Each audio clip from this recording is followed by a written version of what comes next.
Est-ce que votre manque de confiance en vous se ressent parfois dans votre travail ou encore dans votre couple et vous dites « Mais si j'étais plus en paix à l'intérieur de moi, il semble que les autres choses se dérouleraient beaucoup mieux tout autour. » C'est ce qu'on va voir aujourd'hui, comment faire pour développer la confiance intérieure et aussi la sérénité en 5 étapes.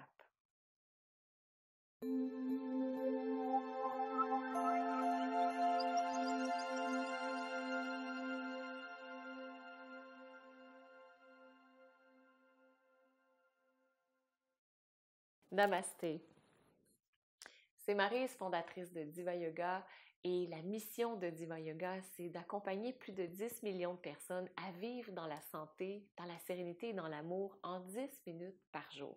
Et comme vous voyez, on commence avec Léa, qui est très calme, très sereine, elle se sent très aimée, elle aime énormément et évidemment, elle est en santé. Elle doit avoir à peu près 12-13 ans, cette belle chatte, mais elle est en super santé, donc c'est vraiment super, ça commence à la maison, n'est-ce pas? Aujourd'hui, ce que je fais, c'est que je réponds à une question de Caroline.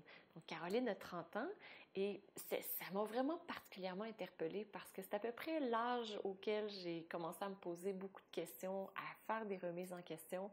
Et c'est la raison également pour laquelle j'ai écrit le livre Le Yoga Rose, pour aider les femmes comme Caroline à voir un peu plus clair dans leur vie. Caroline nous a écrit « Je suis de nature anxieuse et ce pour un rien.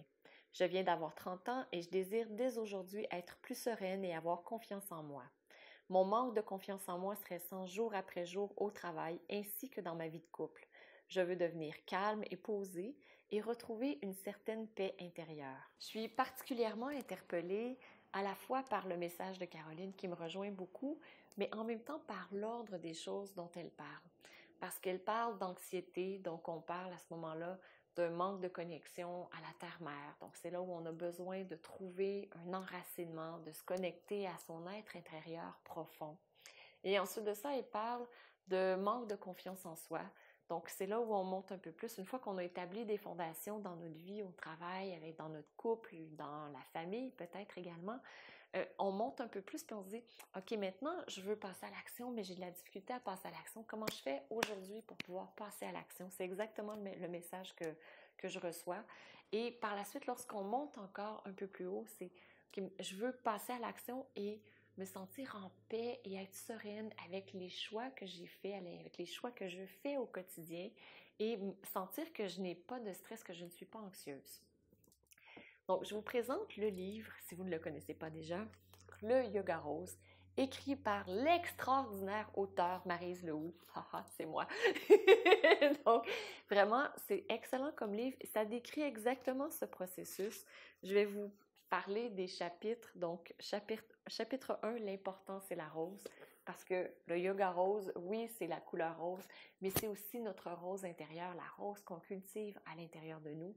Et on est à la fois cette rose magnifique qui a envie d'émerger, mais aussi la jardinière qui prend soin de cette rose, qui la fait fleurir, qui la fait grandir. Et comment cette jardinière fait-elle pour le faire? On y va avec 5 étapes. Première étape, créer la connexion profonde avec votre être intérieur. Donc, si comme Caroline, vous sentez que vous avez une anxiété à l'intérieur qui vous ronge, qui vous empêche d'être présente, qui sape votre confiance en vous, parce que entre vous et moi, lorsqu'on vit dans l'anxiété, il n'y a rien d'autre qui fonctionne parce qu'on n'est pas enraciné. On a besoin d'être enraciné pour ne pas être dans l'anxiété. On a besoin de prendre notre place, de sentir qu'on a le droit d'être ici maintenant. Et ça passe par personne d'autre que par nous-mêmes. Donc, dans ce module, ce que je fais, c'est que j'explique avec la poésie, mon expérience personnelle, de la spiritualité, du yoga, des postures de yoga, entre autres le yoga anti-stress, donc le DVD qui va avec le livre, comment faire pour justement se reconnecter à soi et vivre dans la sécurité, ne pas vivre dans l'anxiété, réduire le stress également. Donc, c'est hyper, hyper important. Ensuite de ça, ce qu'on fait, c'est qu'on construit des racines puissantes qui nous soutiennent. C'est le deuxième module. Ce que ça veut dire, c'est de créer une fondation. Donc, c'est très important de créer une fondation dans votre vie pour que vous sachiez quelles sont les choses importantes. Et même dans une prochaine vidéo, ce que je fais, c'est que je vous explique comment faire pour avoir du temps, quelles sont vos grandes priorités. Je vous donne des exemples par rapport à ça. Donc, lorsque vous dites, bien, qu'est-ce qui est important pour moi? C'est quoi mes fondations? Sur quoi je peux me poser? Comme par exemple ma santé, la famille, le couple, mon travail, un travail qui me stimule, qui fait en sorte que j'ai confiance en moi, qui est relié également avec ma mission de vie. Donc, tous ces éléments qu'on peut retrouver dans une fondation solide et la spiritualité, le besoin de connexion avec les autres, sentir que je m'aime, que j'ai du temps pour moi. Donc, tout ça peut faire partie de votre fondation. Donc, avec les mêmes outils, la poésie, développement personnel, développement spirituel, des histoires, toujours des histoires importantes. C'est super important, des histoires, on retient tellement les histoires. C'est là où on peut retenir et appliquer par la suite du yoga, de la méditation. Donc, vous allez pouvoir, dans ce livre, construire des racines profondes, puissantes. Et ensuite, une fois que vous avez développé vos racines, troisième étape qui est importante, c'est d'avoir confiance en vous. Ça ne se développe pas tout seul. On ne peut pas dire « Ah oui, moi j'ai confiance en moi, je n'avais pas confiance et j'ai confiance juste en y pensant ». Le truc pour développer sa confiance en soi, c'est d'aller puiser dans sa vitalité intérieure. Parce qu'on a une grande vitalité intérieure. Vous m'avez peut-être entendu le dire plusieurs fois. Donc, on a une grande vitalité intérieure. Et dans ce module-là, ce qu'on cherche à faire, c'est de manifester notre vitalité intérieure libérée. C'est ce qui est super important. Puis, j'aimerais vous donner tout de suite un exemple de comment vous pouvez le faire. Pour développer notre confiance en soi, libérer notre énergie intérieure, une fois qu'on a fait les deux autres étapes. Donc, c'est important d'abord de se poser, de se connecter à soi. Ensuite de ça, de savoir quelles sont les fondations. Par la suite, on peut, nous on dit au Québec, embrayer, mais on peut aller en plus grande vitesse et là, développer notre confiance en nous. Donc, une fois que vous vous êtes posé, que vous vous êtes dit, ça c'est important. Donc, si pour vous, Caroline, votre couple est important, ou encore si pour vous, vous savez que ce qui est important, c'est votre travail, vous voulez avoir confiance en vous, vous avez besoin de passer à l'action. Vous devez faire une action. Dans le livre, il y a des postures de yoga qui sont proposées. Il y a une séance complète également qui est proposée pour que vous puissiez développer ce mouvement, passer à l'action, pour que vous puissiez développer votre confiance en vous. Entre autres, les postures de guerrier sont wow! Vraiment là, c'est extraordinaire, les postures de guerrier. Ça nous aide à développer une grande confiance en nous. Posture de la planche, que j'ai déjà expliqué également, nous aide à aller puiser dans ce centre très fort où on se dit « Ouais, il y a une grande force à l'intérieur de moi. » Une fois que vous avez mobilisé cette force, vous pouvez la libérer en passant à l'action.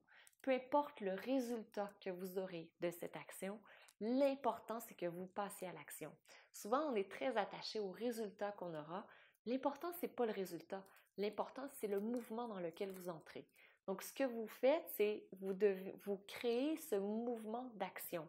Évidemment, la première fois qu'on fait une action qu'on ne fait pas habituellement, on n'est pas extra. Donc, si vous prenez l'exemple des enfants, la première fois d'un petit enfant, la première fois qu'il veut mettre une forme, par exemple, un octogone dans un octogone, il ne réussira pas nécessairement à le faire du premier coup. Mais une fois qu'il l'a fait une fois, la deuxième fois, c'est 2 fois plus rapide.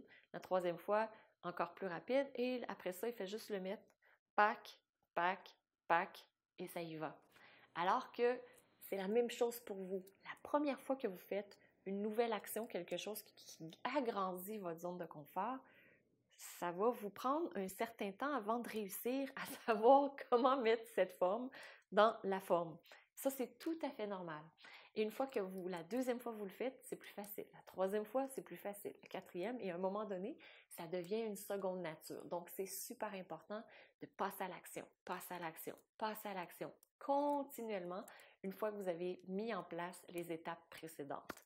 Quatrième étape pour pouvoir vous sentir zen, pour pouvoir aller vers la sérénité, c'est là où on ouvre à l'amour. Donc, c'est à la fois facile et pas facile. C'est pour ça que les autres étapes sont aussi importantes auparavant, parce qu'une fois que vous avez une bonne assise, que vous avez développé, que vous avez libéré cette énergie à l'intérieur de vous, que vous pouvez l'utiliser, votre vitalité, elle monte à travers votre cœur et vous pouvez vous permettre de vous ouvrir complètement.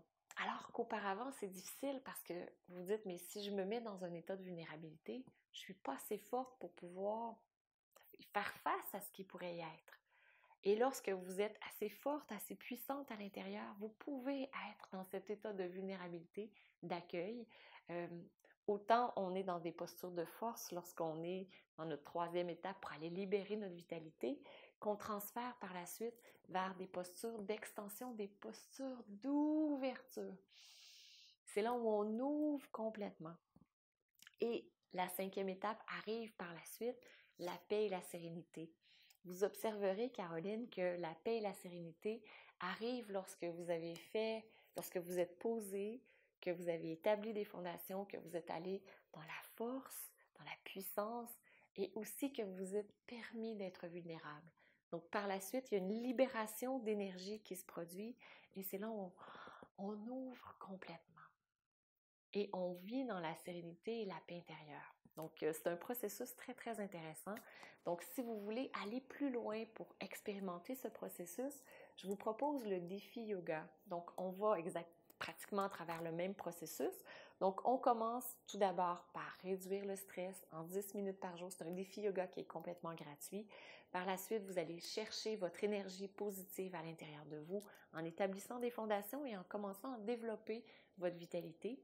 Troisième étape, vous allez développer votre confiance en vous en 10 minutes par jour. Et enfin, vous allez traverser vers la santé, non pas vers la santé, oui, mais vers la paix et la sérénité.